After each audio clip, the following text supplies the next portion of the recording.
2 دن بعد جب فرقان پھر سے دوسرے شہر چلا گیا تو سحر اپنی امی کی کہی گئی باتوں کے بارے میں سوچنے لگی تھی۔ اتنے میں سحر کے سسر اکرام نے اسے آواز لگائی، سحر بیٹی، میری طبیعت ٹھیک نہیں ہے، کیا تم مجھے ڈاکٹر کے پاس لے جاؤ گی؟ سحر اپنے سسر کے کمرے میں آئی۔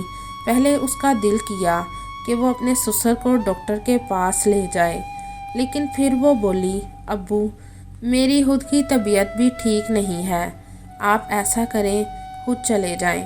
تو اکرام بولا، بیٹی میں ایسا کرتا ہوں، ڈاکٹر کو گھر ہی بلا لیتا ہوں، تم بھی چیک کروا لینا۔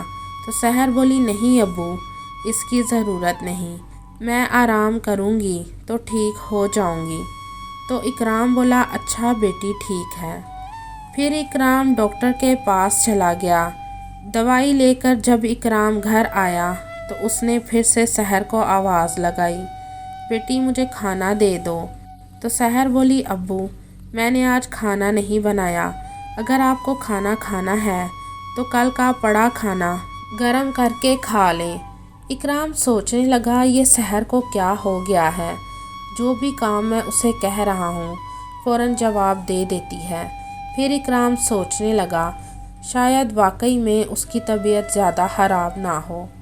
پھر اکرام نے کھانا گرم کیا اور پھر سے سحر کو آواز دینے لگا کہ سحر بیٹی، میں نے کھانا گرم کر لیا ہے، آ کر کھا لو اور آتے ہوئے پانی لیتے آنا۔ تو سحر بولی، میں نے باہر سے کھانا منگوا کر کھا لیا ہے، آپ کھا لیں، اور پانی آپ کے کمرے میں ہی رکھ دیا ہے، اب بار بار مجھے آواز مت دینا۔ تو اکرام حیران ہو گیا کہ یہ سحر کو کیا ہو گیا ہے، آج تک ایسے بے رخی سے اس نے میرے ساتھ بات نہیں کی۔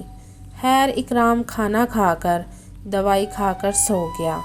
اگلے دن صبح کے 12 بج گئے تھے، لیکن سحر نے نہ تو اپنے سسر کو آ کر اٹھایا تھا اور نہ ہی اسے ناشتہ بنا کر دیا تھا۔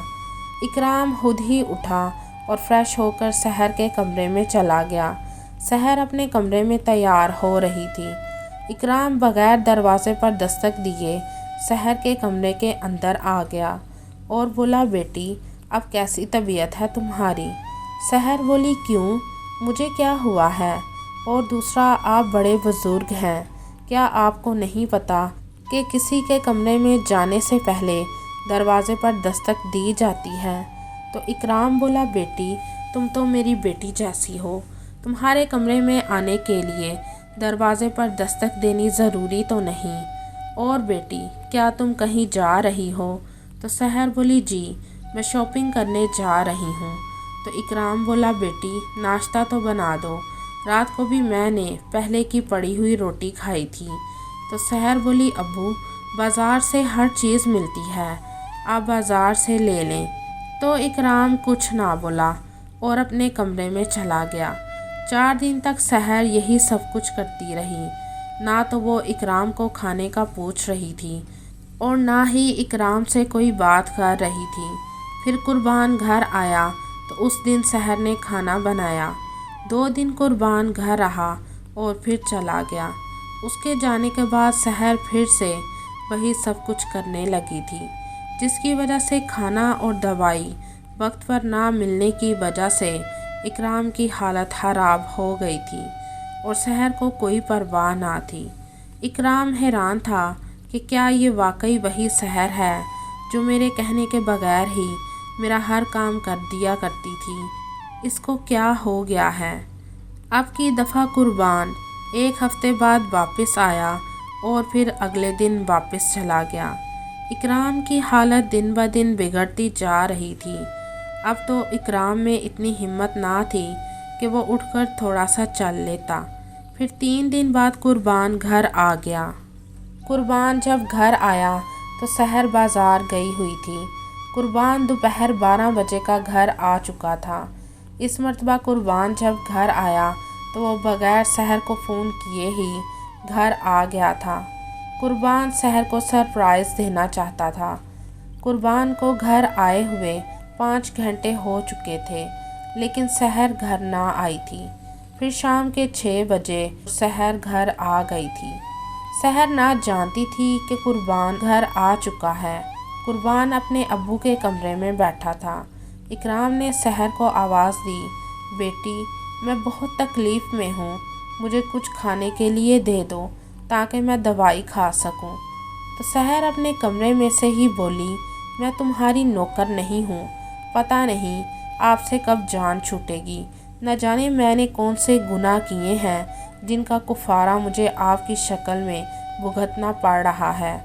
کتنی دفعہ کہا ہے کہ بازار سے سب کچھ ملتا ہے، میری تو مت ہی ماری گئی تھی جو میں نے آپ کے گھر میں شادی کی، ایک بچے کی طرح آپ کو سنبھالنا پڑ رہا ہے۔ آنے دے قربان کو، میں اسے کہہ دوں گی کہ جب وہ جائے تو مجھے میری ماں کے گھر چھوڑ دے۔ قربان نے جب یہ سب باتیں سنی تو اسے بہت دکھ ہوا۔ اکرام اپنے بیٹے قربان کو سب کچھ پہلے ہی بتا چکا تھا، بس اس کو یقین دلانے کے لیے اکرام نے قربان کے سامنے یہ سب کیا تھا۔ پھر قربان اپنے کمرے میں گیا اور سحر کو بازو سے پکڑ کر اپنے ابو کے کمرے میں لے گیا اور بولا، تم اس لاچار انسان کو باتیں سنا رہی ہو جس سے ہلا تک نہیں جا رہا۔ تو سحر بے دھڑک بولی، ان کے ساتھ ایسا ہی ہونا چاہیے تھا، ظاہر ہے جب بیٹی جیسی بہو پر ایسی نظر رکھیں گے تو ان کا یہی حال ہوگا۔ تو قربان یہ بات برداشت نہ کر سکا اور اس نے سحر کے منہ پر تھپڑ مارا اور اسے اس کی ماں کے گھر چھوڑ آیا اور سحر کی ماں کو کہہ کر آیا کہ اب اسے میرے گھر میں آنے کی کوئی ضرورت نہیں۔ سحر نے یہ سب اپنی ماں کے کہنے پر کیا تھا کہ جب میں قربان کو بتاؤں گی کہ تمہارے باپ نے مجھ پر گندی نظر رکھی ہے تو قربان اپنے باپ کو گھر سے نکال دے گا۔ لیکن قربان نے کچھ ایسا کر دیا تھا جس کی سحر کو امید تک نہ تھی، اور اب سحر پچھتا رہی ہے کہ مجھے اپنی ماں کی باتوں میں نہیں آنا چاہیے تھا۔ جو مائیں شادی کے بعد اپنی بیٹیوں کو ان کے سسرال والوں کے خلاف بھڑکاتی رہتی ہیں، ان بیٹیوں کے گھر ہمیشہ برباد ہی ہوتے ہیں۔ کیا سحر کو اپنے باپ جیسے بیمار سسر پر الزام لگانے کی جو سزا ملی تھی، کیا وہ ٹھیک تھی؟ آپ بھی اس کہانی کے بارے میں اپنی رائے کمنٹ میں ضرور بتائیے گا۔